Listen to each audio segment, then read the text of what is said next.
welcome back to my film and TV channel. We're going over to Netflix today for a psychological thriller. Classed as a mini-series, but it does run for 8 episodes, 6.5 hours. But yeah, that's what they call a mini-series these days. Of course, possibilities of a series 2? Probably not, so we'll see anyway. But it's reasonably popular, but it's getting a few dodgy reviews, this one. It's called The Beast in Me. Lucy Mangan from The Guardian scored this 100 out of 100. Now, Lucy's usually quite hard to please, so what does she have to sum up by saying? She said, even without 2 astonishing performances from the lead actors, Claire Danes and Matthew Rhys, the script, the sheer style and confidence of it all would be things of beauty.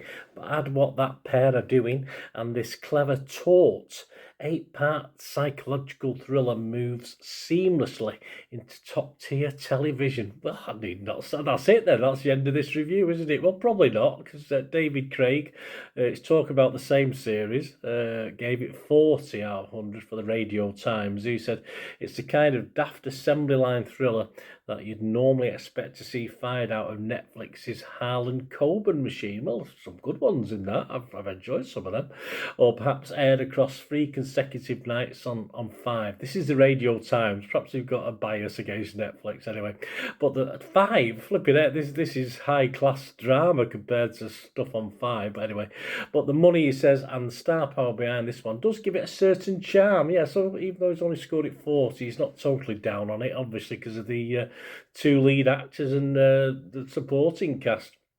They can't both be right though, can they? I'm probably somewhere slightly in between on the series, as in the story, as well as the actors as well, who pull this through for me. But we'll talk about that, please, guys, before we have a quick chat and give you a couple of other people's opinions as well as my own. If you can hit that like button, helps the algorithms, helps the channel get out there in social media world. That'd be fantastic. Subscribe if you enjoy the content, if you've not already done so. And of course, if you've got any hype points to spare, which is the new thing on YouTube, it's been well, new now, it's probably 3 or 4 months old now as I'm recording this, but if you can spare any hype points, you can share them around through your favourite vlogs, of course, favourite guys. So if you can spare me any, that helps the algorithms as well, that helps the channel, so it'll be much appreciated. Right, let's get back onto this. This stars, as already mentioned, Claire Danes. I like Claire Danes, I've seen her for a while. And Matthew Rhys. Brittany Snow and Natalie Morales also star in this. And it came out on Netflix on November the 13th, 2025. I'm doing this review on November the 15th. I actually watched it on November the 14th. So I did binge watch it over 8 episodes in one day, morning, noon and night. Yeah, that's my state of when I watched it.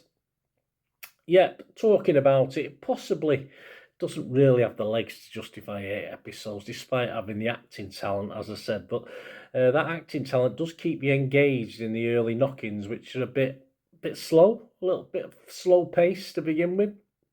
And you sort of watch the early episodes due more to the actors, perhaps, more than the story itself, which is okay. It's interesting. A couple of sort of mysteries, conspiracies, etc. build up that sort of hold your interest, but it's mainly the actors. But thankfully, I thought that perseverance is sort of rewarded from about episode 3 onwards, as the stakes are heightened and various things are happening on screen. And we get a full flashback episode towards the end as well to fill in the gaps in our knowledge, because we do have 1 or 2. We can assume things, but we don't know. And you know what assume means? It makes an ass of you and me, doesn't it? So we get a few gaps filled in. But then I have to admit to being just a little disappointed by the concluding episode of this, the 8th episode. I thought it lacked a little bit of oomph to me for what came before it. Daniel Feinberg, another critic, scored it just 40. He said, here's a series that fails to deliver anything even slightly surprising for nearly 6 full episodes, arrives at what appears to be an intriguing reversal of course, drains the momentum entirely with the flashback-driven penultimate episode, I thought it was okay, and then returns to the main story in a way that instantly diffuses everything that could have been potent about the earlier cliffhanger. Yeah, I do agree a little bit. I'm not sure it went to episode 6 before that, but yes, early doors, it wasn't perhaps the story as much that kept me interested. But I think scoring it a 40 is just a little low for what we get, the overall thing that comes out of it. Kelly Lawler's a bit kinder. She's from USA Today. She scored it 50. She said, it just doesn't go quite right enough to live up to the talent and credentials of its two leads. And no matter how strong your actors are, it doesn't make up for weak scripts surrounding them. Yeah, the script needed to be tighter, need to be better. It's probably sort of lends itself more to a proper mini-series, just 3 or 4 episodes rather than the 8 episodes we get. Because there is a bit of an interesting thriller in there, steady thriller, nothing special when it all boils down to it. You know, there's no clever stuff in this. It's just basic thriller tropes and stuff like that. But I think a shorter runtime wouldn't have done it any harm, as I've already mentioned. But some don't agree, some really liked it. Randy Myers from the Mercury News, he scored at 88. He said, this is a cerebral thriller of the highest order, and that's reflected in the writing, acting by Danes, Rhys and Snow. All deserving of accolades, and the direction, he liked the direction. So yeah, he liked it. Robert Lloyd of the LA Times scored at 80 out of 100. He said, The Beast in Me is especially good, but it's got Claire Danes and Matthew Rhys. I think there's a bit of a trend in this, isn't there? And there would have had to be some serious malpractice behind the camera for it to be otherwise. I'd have to agree with Robert. I think Robert's a bit nearer the mark. It's these two key actors that keep things simmering when things in the script sort of let them down a little bit with the story. Score-wise, yeah, Rotten Tomatoes, very good, 42 critics, 35 were fresh, just 7 rotten, so still a reasonable chunk, but still positive. So I'm going to make that 35, 36, but only just, probably 51%, 49% for me. The consensus of the website, a cut above usual murder mystery. The Beast in Me stages a psychological duel that crackles with tension thanks to Claire Danes and Matthew Rhys' superb performances. Yeah, I'd have to agree with that totally.